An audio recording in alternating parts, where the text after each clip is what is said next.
If you have an interest in horses and love learning more about horses, the horse industry, teaching, or even managing your own horse business, then you're in the right place.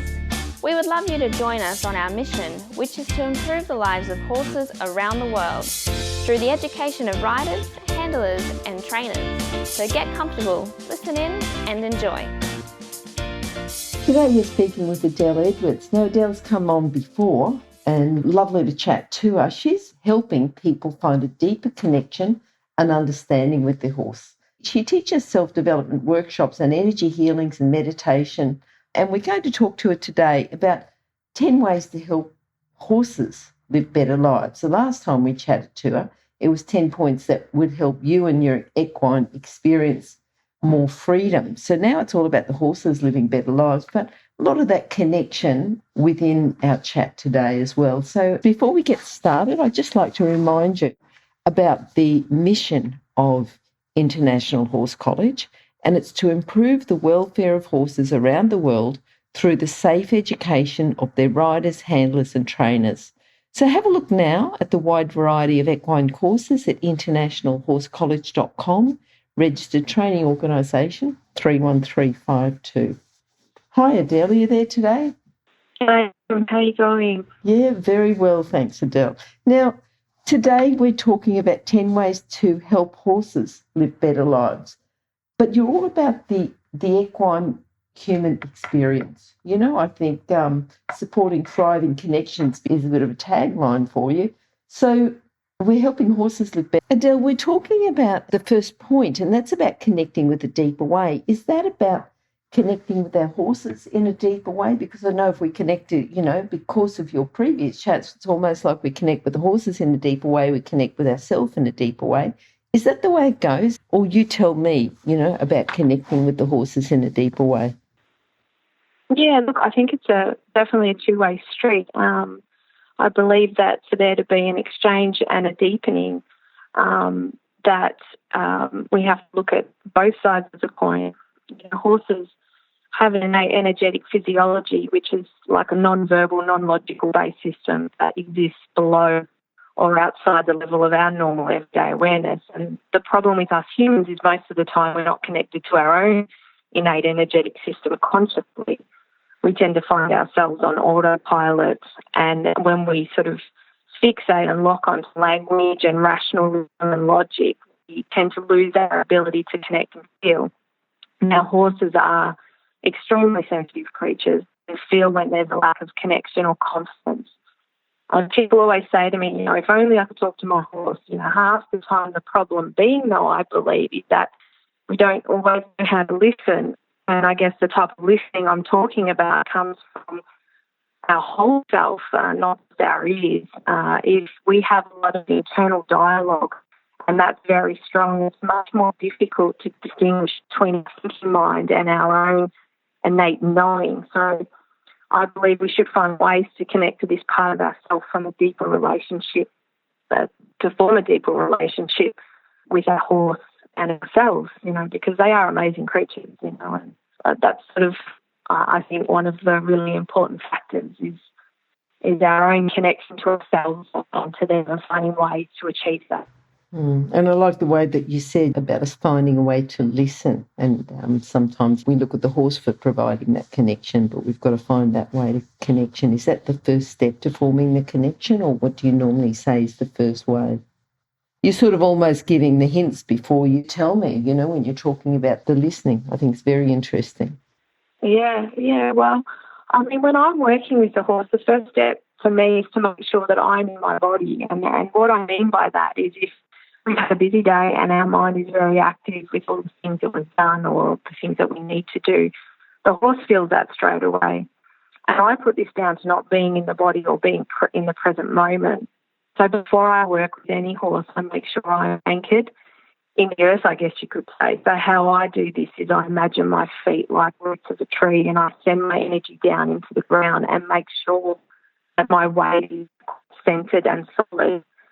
And especially when you're around a highly anxious horse, this will automatically bring ease and comfort and a sense of trust to them. I work the other day, one of my girlfriends just bought herself a young horse, and it's her first mare, and she's always had geldings, and she was a bit nervous. And the young horse was also quite just like confidence on the ground. And when I started working on her, she was just tap dancing all over the place. And I said to my girlfriend, "Can I have the horse for a moment?" And I took her and I stood there and I grounded. I did that exercise.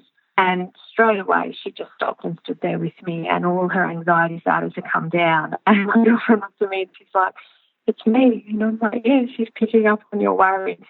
So, people comment on, "Gee, how come my horse wants to gravitate with you? He won't stand with anybody else. He's very funny about being in other people's spaces." And it's just from purely doing that exercise, when there's connection, the horse will want to naturally be with you because they feel safe and at ease, which is a natural consequence of you being grounded. If we're looking at ways to become still on the inside, how can we do that? What's the best way? Well, like I was saying before about, being aware of your own internal dialogue and what you're carrying from your day, and then making sure that you're grounded, even when you're riding a horse. So not only do I make sure that I'm like that when I'm on the ground, but when I get on, I do the same exercise and I put my roots in and I feel connected. And from that, the horse automatically starts to relax, And as horse lovers, we all have so many questions. Are they okay? Are they happy? Do they have pain? And I guess the key to gaining more insight into your horse is creating enough space to receive the answer. A lot of the times we have all these questions, but we're not actually becoming still enough to wait for the answer to come to us. We're sort of answering them ourselves as well as asking the question. So it's this internal noise that we have to quieten down. So you sort of have to slow everything down on the inside and be patient. And when the flow and the connection becomes more established, for me, it's like having a conversation in my mind as if I was sharing my story out loud. So when I work with a horse, because I have found a way to slow everything down on the inside, when something does come in my mind, it's normally quite connected to the situation. So it's practice, and it's practicing mindfulness, meditation, things like that to help you slow it all down. What about talking to your horse? How important is that? Can they understand or not understand? I guess for me, working with humans previously, I had a lot of exposure in picking up information, and then the person validates that for me. And obviously, working with animals, it would be much easier to doubt yourself because they can't necessarily talk back to you and tell you what the problem is. There was an interesting session I had with a friend of mine who asked me to treat a horse that was in her care, and the owner had gone on a holiday and was interested in having a treatment because the mare had changed hands quite a few times in the past. So she just wanted to make sure that the horse was happy. And I was told this horse is quiet, never puts a foot wrong. You can sort of pull her out of the paddock after 8 months and she'll go along perfectly, extremely easygoing and quiet. I went through my process myself, in my energy with the horse, waiting for that flow to establish. And, this can happen quite quickly with some horses, or it can take time, so you have to be patient. And when I started the treatment, the emotional overwhelm of this horse was huge. And I said this to my friend, and she was quite shocked. She said, "Oh, really?" She seems, she's really quiet. And on the outside, her demeanour was quiet and easygoing, but I still felt she was totally overwhelmed by something. And as the session continued, the information came through that she was worrying about someone in the family that had been sick with their thyroid. So I said this to my friend. I said, "Do you know someone with their thyroid?" And the horse is worried and feels like she's been left. And she said to me, "Oh, I don't know. I'll send the lady a message."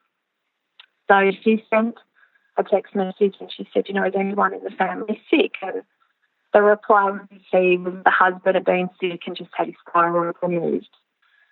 So after sort of, when I'm working, I see pictures in my mind. So when I'm trying to share or communicate with the horse or bring ease, I'll actually send pictures in my mind. I'll create a picture, and it's almost like that picture has an energy to it, and then the horse picks up. This is my interpretation anyway. Time to put it into language. And the horse sort of started to feel a bit more ease. So I felt like after the session, I'd sort of, created a picture that they'd gone away and they hadn't left her and that the husband was fine and everything was okay. So this is how it will flow for me. And then I guess, like I said before, being able to work with people in the past and then validate this is what I'm getting is this. I learned to trust myself and I learned to trust what I was picking up. And over the years, that's just got stronger and stronger. And it's just the same with horses now. Yeah, it's amazing the connection that you have that, we start talking about other people getting even just a faint connection, but it must be that it's getting stronger and stronger because the more you use it. What about watching your horse? How important is it to just spend time watching your horse? What's the benefits of that? Oh, so important. I mean, like I was just saying before, our animals, they can carry out our worries. Clearly they understand, from my experience, a lot more than we think. And they're always trying to connect and communicate with us, but most of the time we're not aware of these attempts or we don't see the signs. So spending time watching your horse in the paddock and understanding how he or she connects and communicates will definitely strengthen the bond and the connection between you both. And I always say, don't forget to explain issues and talk to your horse. And if you think you're crazy and you're standing there and you're talking to your horse, they pick up the energy behind what you're saying, and it just brings ease and it brings comfort. So always will encourage people. It's like when you get on a nervous horse and you talk to them and you say, it's okay, good boy, you're all right. They pick the energy up and they trust you and they learn to connect with that energy with you. So, horses are so much more than we think. And I think if you learn to find your own centre and connection, then things, the things that can come to you can be quite amazing. You think, how do I know that? Or where does that come from? And I don't really know. I don't have the answers. But the more you trust it, the stronger it gets. Okay. And what about if the horse doesn't have the energy? What's the impact? Say a young horse who's usually bursting with energy. If they've got deficient energy, what's the impact there? Well, 30% of the reproductive energy goes to the legs. That's why when children go through, say, puberty, they complain of achy legs or growing pains. And when a baby's being created, women also complain of having baby brain.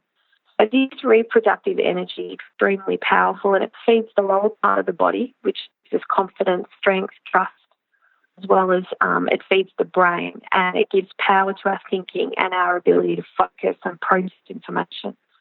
So this primal energy is connected to the kidneys, and the kidneys are affected by stress, anxiety, worry, fatigue. So if a horse is put under pressure at a very young age and also shows constitutional weaknesses within this primal energy, many imbalances can manifest physically, emotionally, on all sort of levels. So I find in these situations, giving the horse the time to rebuild is key, and a lot of the time they continue to be pushed and they haven't quite rebuilt that energy. So knowing when to push and knowing when to allow them to rest, because if they get a good rest, they'll come back even better. So, it's just reading it. And so that's kind of the first thing I look at when I look at a horse. What is that energy like in them? What about if they've got, strong primal constitution? How can you find that horse? Yeah, so I've got to look at this first in the horse because it tells me a lot about their ability to perform and how strong they are in the legs and if there's any weaknesses. So this energy is extremely important because it connects the whole system together, I guess you could say. And some horses I come across a huge amount of this energy, and they're like powerhouses. Their foundational constitution energy is really strong. It's a bit like, when you meet some people and they have a really big presence and a magnetism and a charisma about them and they draw things to themselves quite easily. A lot of the time they have a lot of this reproductive strength and energy, and that charisma and magnetism is a natural consequence of that. So when I'm looking at a horse, I always try to make sure that this energy is strong and balanced, as it makes all the difference in their ability to perform. Yeah. Okay. And what about the tricky horse? If you're working with a tricky horse or you've got a client, if someone calls you about a tricky horse, how can you have the variations. What can you do there to achieve what you want to achieve? Well, I obviously, for me, I get a lot of the tricky horse because I get the people that don't know what else to do, so they'll come to me at the end. And so I actually decided to run a competition for someone to win a rehabilitation program, which included 10 sessions of healing, acupuncture and rehabilitation. And I wanted to see the healing effects of the horse that had these tricky issues and what would happen if they were treated on a weekly basis consistently. So I thought it'd be a great way to do a case study. So I chose this green 5-year-old chestnut thoroughbred gelding who was definitely your typical stereotype, highly sensitive, highly strung. By the time he was 5, he'd been for racing, retrained for polo, and then campaigned as a potential eventer. So his brain was quite all over the place, and he was quite stiff and crooked. And when I started working with him, he wasn't happy at all. He didn't like the fact I was there. He was highly anxious, and he just didn't let me in. So all my little techniques, I was trying to ground and stay calm and do all these things. And he was really struggling to allow me in because of his anxiety. But once he started yawning and licking, chewing, and the stuck energy started to move, and he wasn't fighting me so much. He was just walking in circles, and he was so worried. And, I wasn't even really helping him at this point or doing much. But as we progressed through the treatments, he became more receptive and easier to work with. His anxiety went down, and we're probably quite through the whole lot, a little more than halfway. The treatment, but the transformation's been quite remarkable. Now he's laying down in the paddock, so you never saw him lay down. He didn't know how to rest. He was just constantly on. He's softer, he's calmer, he's more connected, and he's more balanced. Physically, you can actually see his whole posture has changed. So he's just started to unravel, which has been great. So when people call you up and say, "What's wrong with my horse?" what's the process there? What do you do? Yeah, well, I guess we all want our horses to be happy, and like this chestnut his name's Rudolph, that's in the program. One of the things I noticed with him was that his lower energy was so underactivated and weak. So all the major acupuncture points in the back end of the horse were extremely deficient, and the primal energy was depleted, so there was no subs in his base energy. So his mind had no anchor. He was like a kind of when the base energy is very low, it's very difficult for the energy from the pole to come down through the nervous system and get grounded. So they're just constantly in flight mode and worried. And you could also see that he was really struggling to develop top line. And I said to the girl, what's he like at stepping through and cutting from behind? And she said he just can't train him. He just finds that so difficult, and he just goes around like a giraffe. But after strengthening his primal energy and rebalancing and activating all the major points in his back end, we can now see the difference, and he's able to sort of go into his own self-carriage and be more consistent. So he's definitely a lot happier, and she's a lot happier because she's like, I just don't know what's wrong with him. I don't know why he can't do the things that I'm wanting him to do. But he doesn't have the energy or the strength there to do it. So they can't do what they don't have. So that's been going on well. The whole energetic healing, it's a science, but it really is an unseen science. Just give us a little bit more information about the whole energetic healing science. Yeah, okay. Well, for life to exist, the body has to have energy, or chi, or whatever we want to call it. And when I look at the physical body, I don't just see flesh and bones. I see an energetic system. So when energy healing is applied to the affected part of the human or the horse, the rate of recovery or healing increases tremendously. So if you're sensitive to energy and you've had treatment like acupuncture, you may have felt like energy moving throughout your body. And when this happens, the body's blockages are released, allowing energy in the meridians to flow and move freely. So our horse's health will be vibrant if there's harmony and balance between the two forces in the body, the yin and the yang. And if these energies are disturbed for long periods of time and the body's not able to bring the energy back into balance as such, then illness arises. So frequencies of energy flow through very definite channels in the body or meridians, and these are the body's healing energy pathways. So I work very closely, obviously, with this energy body. It tells me a lot about the horse's nervous system, digestive system, respiratory lymphatics. And our body is definitely electromagnetic in nature. So your horse is, a lot more than flesh and bones. And if you're willing to open yourself to the possibilities, I believe your ability to support your equine on all levels will be, tremendous, really. And I believe the key is to blend the science and the energy together. So you need both sides of the coin. It's certainly a very interesting subject. Yeah, it's a big topic.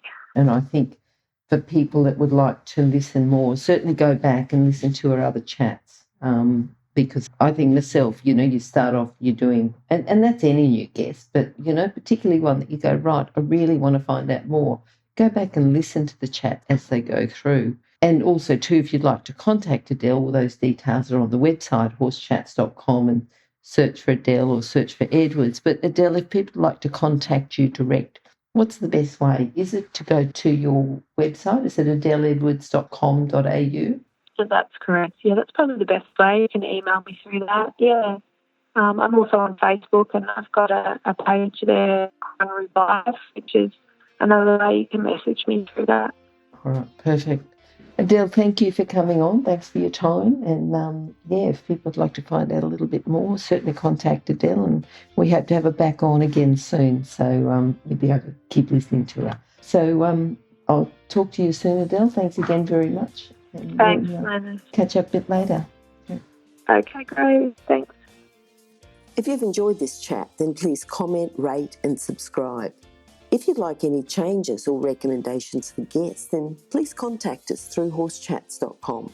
And while you're online, have a look at the government-accredited courses at internationalhorsecollege.com. Registered Training Organisation 31352. Remember that our comments and instructions are general in nature and do not take into consideration your individual horses or your individual ability and circumstances. If you enjoyed this podcast, then please leave your comment below.